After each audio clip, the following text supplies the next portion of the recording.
आए भैया हम रिजवान अंगिला सर के प्रणाम करतानी। माँ भुवनेश्वरी ट्रेडर्स के सौजन्य से ये भजन रवा लोग के बीच में आवता, सब आशीर्वाद दी प्यार दी। बोलो बोलो भुवनेश्वरी मैया की जय।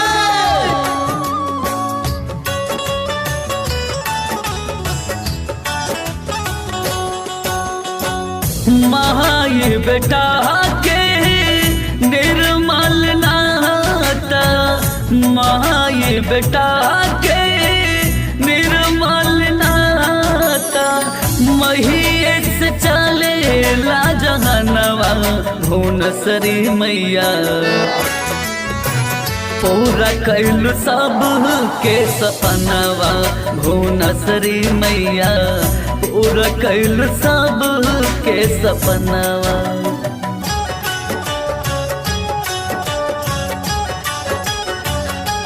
भुवनेश्वरी मैया की जय, भुवनेश्वरी मैया की जय।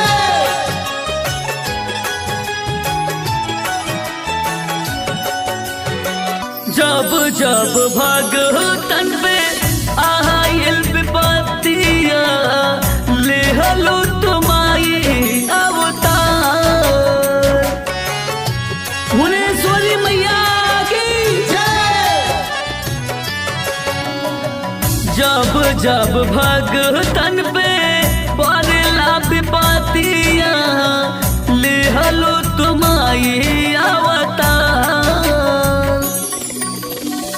लोग लुगाई गावे दुहाई, लोग लुगाई गावे दुहाई, पूजल तुहारो चरणवा भुवनेश्वरी मैया। पूरा कैल सब के सपना भुवनेश्वरी मैया, पूरा कैल सब के सपनवा।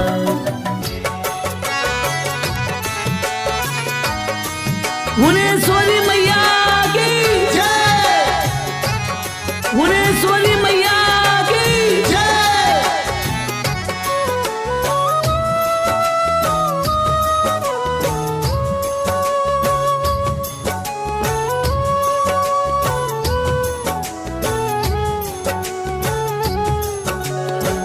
सुन के महिमा ए मोर मैया, आईनी दौरे दुआर। भुवनेश्वरी मैया की जय।